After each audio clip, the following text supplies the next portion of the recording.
Beauty Gold vous présente le journal.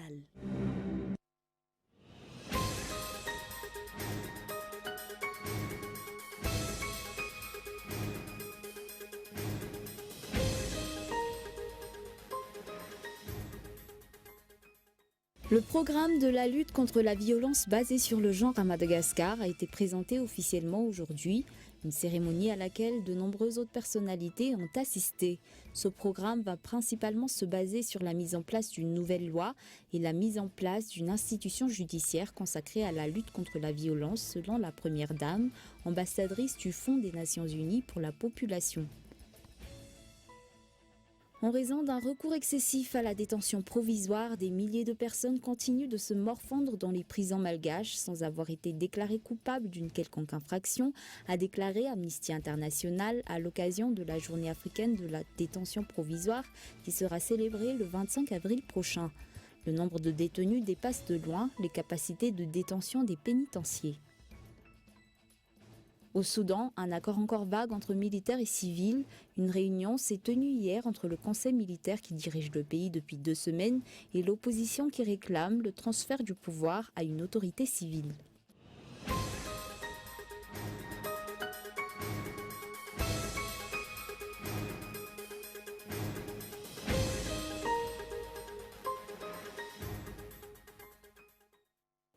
Merci d'être avec nous sur Cool TV. Bonsoir. Dans l'actualité aujourd'hui à Madagascar, le programme de la lutte contre la violence basée sur le genre a été présenté officiellement ce jour, une cérémonie à laquelle de nombreuses autres personnalités ont assisté. Ce programme va principalement se baser sur la mise en œuvre d'une nouvelle loi et la mise en place d'une institution judiciaire consacrée à la lutte contre la violence, selon la Première Dame, qui est à la fois ambassadrice du Fonds des Nations Unies pour la population. Un reportage de Yves Richard.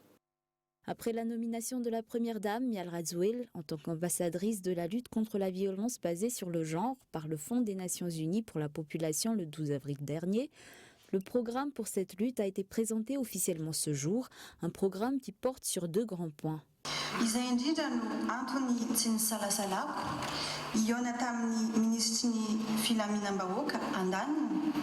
Je n'ai pas hésité à rencontrer le ministre de la Sécurité publique d'une part et celui de la Justice d'autre part. Nous avons discuté de la mise en place d'un système pour lutter contre la violence, punir les coupables et soutenir et prendre en charge les victimes.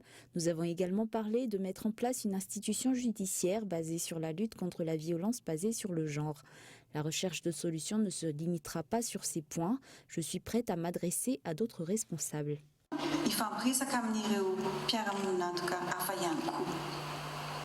Outre les acteurs concernés, 3 ministères ont fait part de leur volonté à aider la Première Dame dans cette lutte. En ce qui concerne le ministère de la Justice, 34 magistrats comptent traiter les dossiers portant sur les cas de violence. D'autre part, une nouvelle loi pour traiter cette lutte sera mise en place.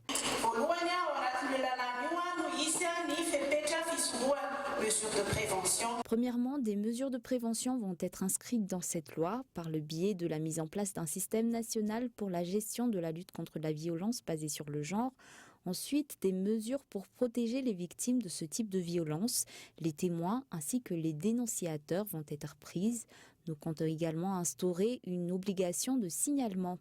Des textes ont déjà été mis en place pour lutter contre différentes formes de violence auparavant, mais cela n'est pas suffisant. Cette nouvelle loi va définir de nouvelles infractions et de nouvelles sanctions.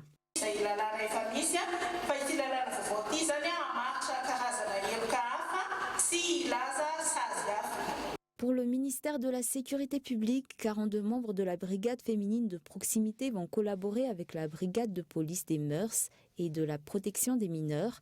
L'application des peines pour les cas de violence seront également renforcées. D'ailleurs, des sanctions par rapport à cela ont déjà été définies, à l'exemple de la peine d'emprisonnement de 5 ans ou encore des travaux forcés à perpétuité. Aujourd'hui, de nombreuses autres personnalités civiles et militaires, malgaches et étrangers, sont venus assister à la présentation du programme de cette lutte contre la violence basée sur le genre. Dans l'actualité politique, le président de la République doit respecter le principe de neutralité de l'État, contrairement aux rumeurs qui circulent actuellement. Il en est de même pour les fonctionnaires. C'est ce qu'a expliqué aujourd'hui un juriste par rapport à l'élection qui se tiendra le 27 mai prochain. Andra Arson.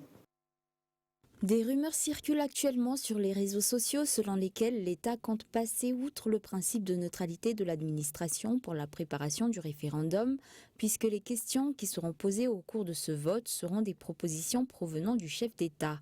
Des propos balayés par un juriste, ce dernier qui a tenu à rappeler que le président de la République doit également respecter ce principe.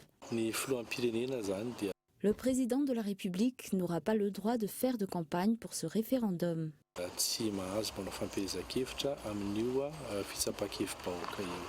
D'autre part, le chef d'État n'est pas le seul à devoir suivre les règles en matière de neutralité. Tous fonctionnaires y sont également soumis.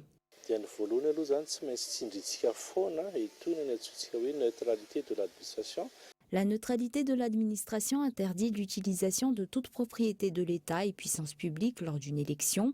D'autre part, les hauts fonctionnaires de l'État et les fonctionnaires n'ont le droit de prendre part à aucune forme de propagande. Toujours selon les explications, il faut sauter de la tête l'idée que les dirigeants enfreignent toujours les lois. Actuellement, le régime est strict sur le respect de la neutralité de l'État, surtout en période électorale. L'impunité sera désormais bannie, toujours d'après les explications.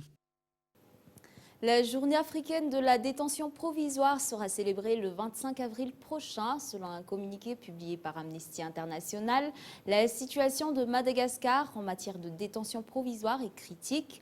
Le nombre de détenus dépasse de loin les capacités de détention des pénitenciers. Gaëtan Andjietslav. La journée africaine de la détention provisoire sera célébrée le 25 avril prochain. À l'occasion, Amnesty International a publié un communiqué et a lancé un appel aux dirigeants de Madagascar, puisqu'au sein de la Grande Île, la situation sur ce point a atteint un niveau critique. Le 6 avril 2019, à Marwantsitch, un étudiant a été retrouvé mort à l'issue d'une nuit de garde à vue. En février 2019, on comptait dans les prisons du pays 14 067 personnes détenues dans l'attente de leur procès, soit une nette augmentation par rapport aux 11 703 recensés en octobre 2017. Le nombre de prisonniers et prisonnières en détention provisoire dépasse la capacité d'accueil totale des prisons malgaches, qui est de 10 600 détenus. À Madagascar, les détenus en attente de jugement sont incarcérés dans des conditions épouvantables qui mettent leur vie en danger et sont loin de respecter le droit et les normes internationaux, régionaux et nationaux relatifs aux droits humains. Dans ce contexte, les violations de nombreux droits fondamentaux sont devenues monnaie courante, détention arbitraire, non-respect des garanties en matière d'équité des procès, violation de l'interdiction de la torture et d'autres peines ou encore traitements cruels, inhumains ou dégradants. Les personnes en détention provisoire doivent souvent attendre des mois, voire des années avant d'être jugées, même pour des infractions mineures telles que le vol d'un poulet. En février 2019, la majorité des personnes détenues à Madagascar étaient en attente de leur procès. C'était le cas de 55% des hommes et 69% des femmes, 69% des garçons et 72% des filles. Pourtant, la Constitution de Madagascar prévoit que la détention provisoire doit rester une mesure exceptionnelle. La journée africaine de la détention provisoire sera célébrée le 25 avril prochain, un moment qui permettra de tirer la sonnette d'alarme sur la situation des milliers de détenus attendant leur procès en Afrique. Le gouvernement devrait prendre les mesures nécessaires pour accélérer la tenue de leur procès dans le respect des lois en vigueur afin d'aboutir à un procès équitable. Sur un tout autre sujet, la commune urbaine d'Antananarive n'a participé à aucun des travaux de réhabilitation en cours des infrastructures routières de la capitale. Des travaux estimés à près de 40 millions d'euros sur une partie de 5 routes nationales et financés par la Banque européenne d'investissement et l'État malgache. Yves Richard. Actuellement, la commune ne prend aucune responsabilité par rapport à la réhabilitation des infrastructures routières de la capitale. D'autre part, la commune urbaine d'Antananarive partage la tâche de l'entretien de ces infrastructures avec le ministère concerné.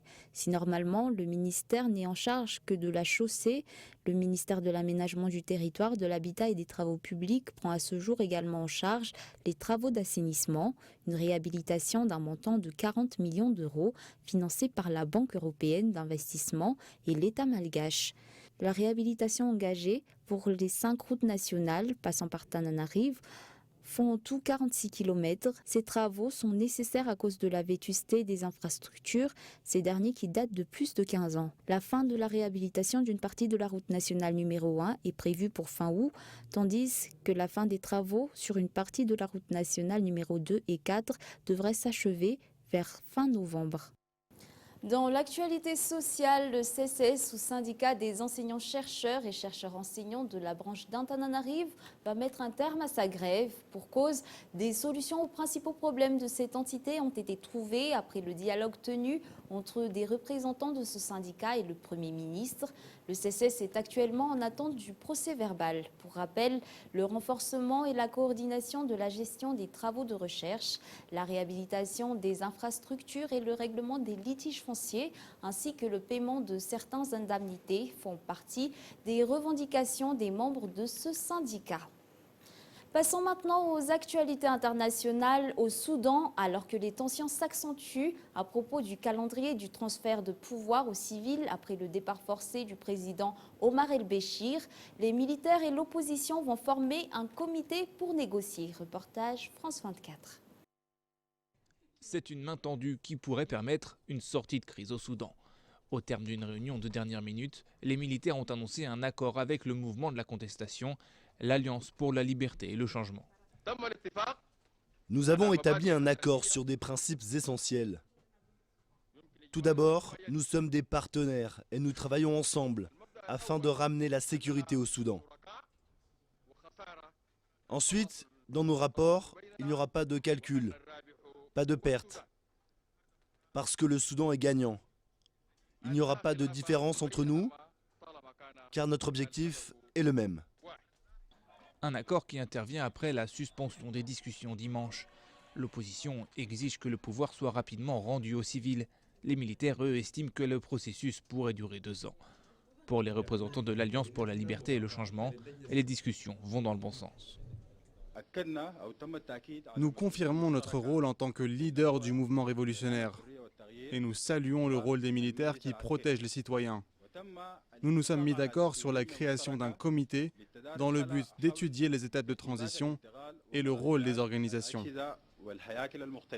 Autre signe positif, 3 figures controversées de l'armée ont démissionné dans la soirée, dont le chef du comité politique du conseil militaire et celui de la police, jugé trop proche de l'ancien pouvoir. Depuis la chute d'Omar el-Béchir le 6 avril, les manifestants ne cessent de se rassembler devant le quartier général de l'armée à Khartoum. Ce jeudi, un important rassemblement baptisé la Marche du Million est prévu dans la capitale. Le but, ne pas relâcher la pression exercée sur l'armée. C'est à Vladivostok, en Russie, que le président nord-coréen Kim Jong-un et son homologue russe Vladimir Poutine se sont retrouvés aujourd'hui pour leur premier sommet avec l'objectif de renforcer les liens historiques en pleine impasse diplomatique avec Washington sur le nucléaire. Davantage d'explications dans ce reportage de France 24. Une poignée de main pour relancer la relation entre Moscou et Pyongyang.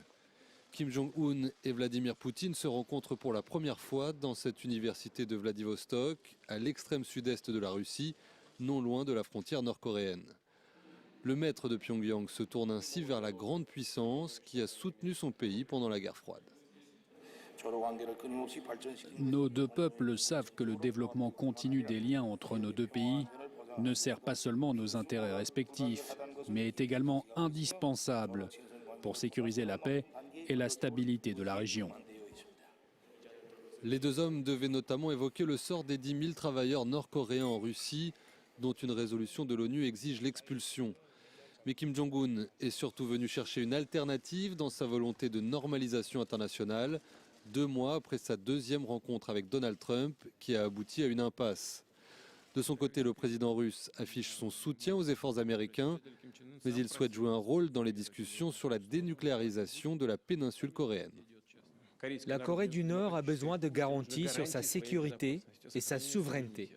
De quelles garanties peut-il s'agir, sinon de garanties de droit international ? Le sommet de Vladivostok était également scruté par une autre grande puissance, la Chine, autre parrain historique de Pyongyang, avec qui elle a rééquilibré sa relation ces dernières années, mais qui tient à garder le régime nord-coréen dans son giron. Avant de nous quitter, revenons un moment sur les grands points de ce journal. Le programme de la lutte contre la violence basée sur le genre à Madagascar a été présenté officiellement ce jour. Ce programme va principalement se baser sur la mise en œuvre d'une nouvelle loi et la mise en place d'une institution judiciaire consacrée à la lutte contre la violence. Selon un communiqué publié par Amnesty International, la situation de Madagascar en matière de détention provisoire est critique. Le nombre de détenus dépasse les capacités de détention des prisons. Au Soudan, un accord encore vague entre les militaires et civils. Une réunion s'est tenue hier entre le Conseil militaire et l'opposition qui réclame le transfert du pouvoir à une autorité civile. Et voilà, c'est la fin de cette édition. Au nom de l'équipe qui l'a préparée, je vous remercie de votre attention et je vous donne rendez-vous demain pour un nouveau journal. Au revoir.